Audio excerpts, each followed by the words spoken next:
Hey everybody, this is Ashley Victoria and you're listening to Fucking Phenomenal, and today I am hanging out with designer Rebecca Minkoff. Whoop whoop! Hey girl! Hey, I like that whoop whoop I got. Thank you so much for your time, Rebecca. This is amazing. It has been a really crazy year for so many things, especially Fashion Week.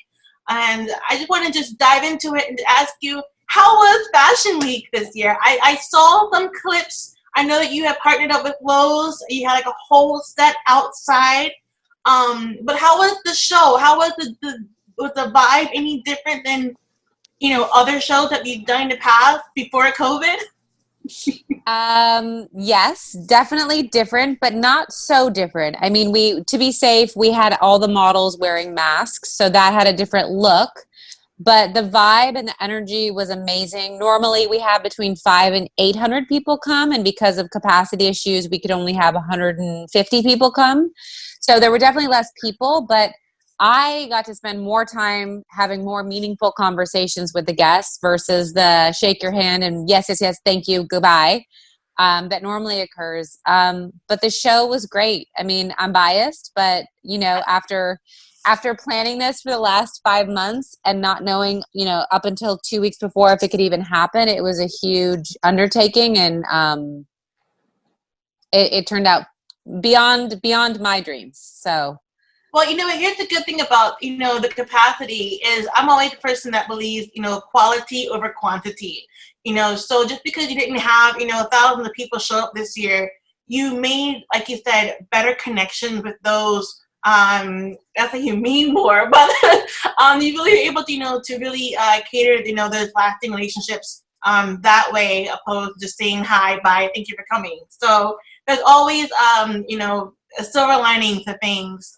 So congratulations on again the show. I will definitely be going through some Twitter feeds and seeing little snapshots. But let's. I want to take it from the top here, and people know of you. They know your style and these groups that you've been a part of. But who are you? Oh, who is Rebecca Minkoff? Tell me. Just in a nutshell, just brag about you for a minute. Oh, man. That's not awkward. Who am I? I am a mom of 3. I am very funny. Or at least I'm told I am. I can have a snarky wit that I only unleash in my circle of trust. And I love travel. Well, I can't travel right now, but I love to travel. And what else? I don't know. I can't unwork. I want to relax so bad right now, but I can't. And I mean, when I'm on vacation and I've planned it, I definitely can. But, even my mom the day after my show was like, can you cook Rosh Hashanah dinner? And I was like, no. And she's like, well, what could you possibly be doing after your show? And I'm like, you think my feet are fucking up? And I'm like, taking it easy. I was like, I have interviews all day long. And when I'm not doing interviews, I'm answering interview questions. So I don't know. That's what I got. That's who I am. That's who you are. Hey, you know what? I love it. And I love what you're doing. For so many people, women predominantly. But I want to talk to you about failure for a minute. And I say that because so many of us women, we are scared to take a step into, again, either our entrepreneur journey or the career field that we want, because we are afraid of failing. And again, a lot of us wear our passion, like our heart, like on our sleeve. And so everything that we do is very much a part of us. And so what was one time that you felt like a failure, and what did you learn from it, and how did you just pick up the pieces and move on? I think a good, clear failure story is we had a fashion show where I think, if I'm being honest, there were a lot of cooks in the kitchen. I probably should have put my foot down at some point and said, either go with me on this journey or not, because when you have 12 people giving their opinions, you end up with, a different recipe. The reviews weren't great. The stores didn't really like the clothes after that. And I just was like, all this work, all this effort for what? Right. And I didn't really feel that way once the show ended, but my co-founder and one of my partners were backstage whispering, and I was like, I just literally like done the walk, the wave, come out. I'm like, what are you guys whispering about? They're like, this wasn't good. It wasn't good at all, and no one's going to like it. And then I was like, well, thanks. That's a slap in the face. So I think, my mantra over the years has been failure is a muscle. The more you fail, the stronger. That's your failure is a muscle. All right. It's a muscle. You have to think of it as a muscle, right? If you never failed, you will never learn anything. You'll never be able to change. And too often we think that, kids don't know that something smells bad until you tell them it does, right? When you're like, ew, you farted, right? They don't know it's stinky. It's just a smell, right? So we say, oh, failure is bad, or failure means that I suck. Failure means that you just messed up, or something bad happened or didn't go to plan. So what did you learn from it? How can you change it? And how do you come back and do it better? And it's just part of the journey, especially for entrepreneurs. So I think once you know that, it doesn't hit you as hard. It's like, okay, I failed. What did I learn? What did I do wrong? How can I fix it next? I got you. Like it is a muscle. We do have to continue to train our minds to know that it's not a person, and that it's only an event. And I forgot who told me that, but but I think it's probably in a book I read. Maybe it was like Marie Forleo. I don't know, but some book I read said that failure is not a person, it's an event. And I think that allowed me to kind of take a deep breath and just, okay, you're right, let's go on. So yeah, failure is a muscle. I love that, Rebecca. I'm gonna steal that. Steal it. Steal. So when did you discover your aha moment that you were gonna launch your brand? I was working for a designer. I was 21. 9/11 had not happened yet. It was about to, and I sent a shirt prior to it. The shirt that I cut up. Wait, is it pre-2010 or pre-2009? 2011. Sorry, Okay. 2001. 2001. Oh, okay. All right. I have to get a time frame here. Okay. Yes. I was working for a designer, and I sent an actress who I knew through a friend of a friend this T-shirt that I had made. And it was an I Love New York shirt that I cut up DIY style, which was a trend back then, one that I hope never comes back. And she wore it on Jay Leno after 9/11, and he asked her about it. She said my name. And back then, that the power, again, pre-social media, the power that TV had to sort of get your name out there, and people were calling me like left and right. And that, aside from volunteering at the site where the towers fell, which I did for several weeks, I made that shirt, and that's all I did. High five, girl. Right? It's still funny though. You're right. I think I only wanted 2010. But yeah, I think in 2001 we didn't even have Facebook yet. No. We still had AOL Instant Messenger. That was it. And MySpace. Don't forget MySpace. Yes. How could I forget? It's how I met my husband. Oh my gosh. Awesome. MySpace. Okay. So who is one person that inspires you? I know my mom, she's always inspired me because she has been the kind of mom, she never told me, no, I can't do something. She always gave me the pro and the con to if I wanted to go out and do something, and I could just figure it out myself. And I that to me was just inspiring because she wants me to go out there and do it and try it and learn. So who is the person that inspires you?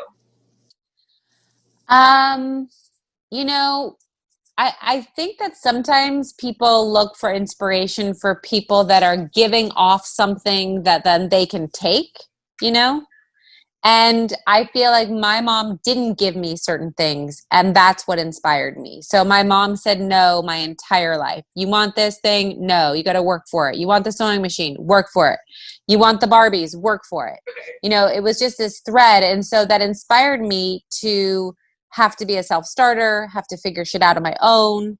And maybe that's not the typical term of inspiration, but it forced me to become someone that's self-sufficient, that I think is a skill that too many people don't have today. Absolutely. And it's funny that you bring that up, because I was just talking to a friend that I think those, and this is just, my opinion, that actually have to work to have something that they want, whether it's learn how to play piano or, learn how to sew, whatever the hobby or the skill set is.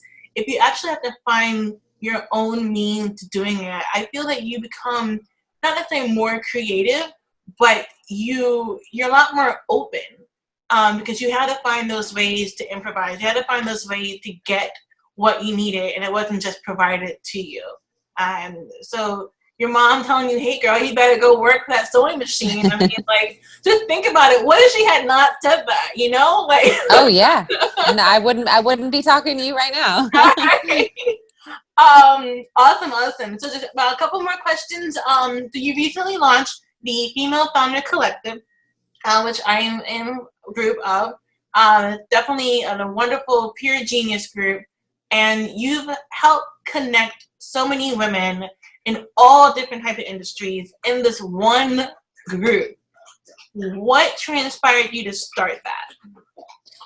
I was extraordinarily sick of the wage gap conversation that was, going around. I was extraordinarily sick of seeing the same 10 founders on the panel circuit, being asked, what's it like to be a female founder? And just thought that, there's 12 million women-owned businesses in the US. And how do we band together and help each other with resources, tips, tricks, avoid this? We can only Google so much. And we started our businesses with a passion and maybe not all the education that you need to have a business. And so could this group, as a group of peers, educate each other? So we've had, zillions of webinars since COVID started, with lots of how-tos on the unsexy part of business. That is what we like to focus on, not how to have a pretty Instagram picture, but the stuff, the nitty-gritty.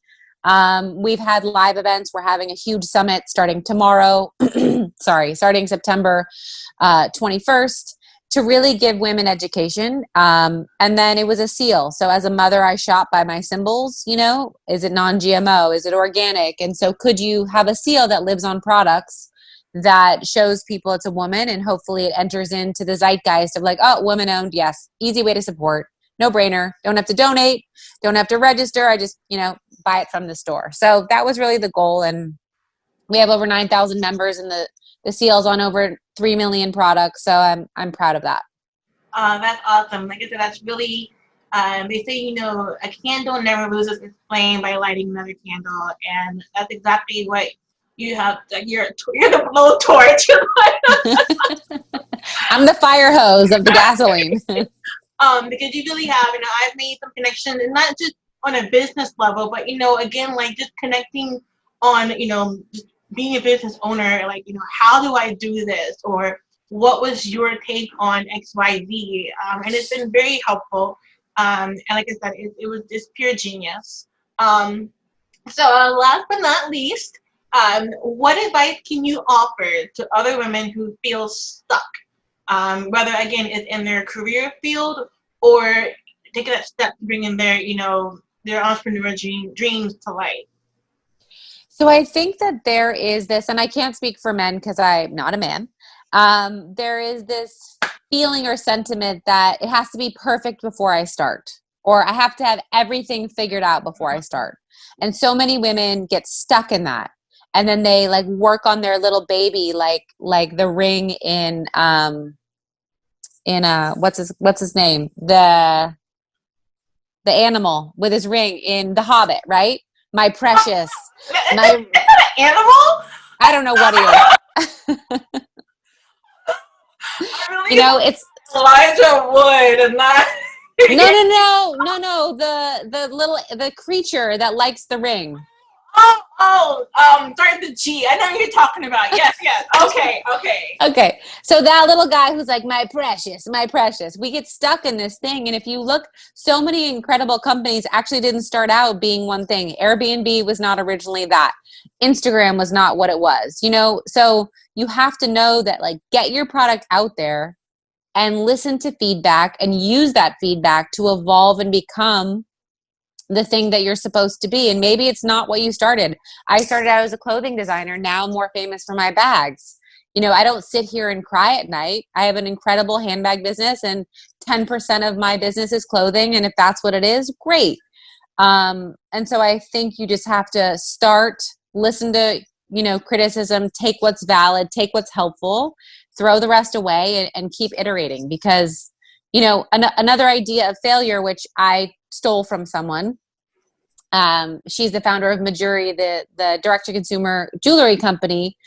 She had a tech background, and she said, you know, tech companies have a failure funnel. They try a bunch of stuff. If it doesn't work, goes into the failure funnel and up the chute and buy. And there's no emotion attached to it. It's like, oh, that didn't work, next. And it allows you to iterate a lot faster instead of being like, oh, it didn't work. Why do I suck? I'm never going to make it. It's just like, didn't work, next. Keep going. So they're actively going for the no. Like they're that's really interesting. Yeah. Awesome. Well, this has been really, again, this has been inspiring. This has been amazing. I definitely know that there are going to be women out there who are going to cry, they're going to laugh, they're going to say thank you. Especially, again, just go ahead and just start what it is that they want to do. So again, Rebecca, you've been an amazing woman. I am really appreciative for you and your time and everything you brought to the table.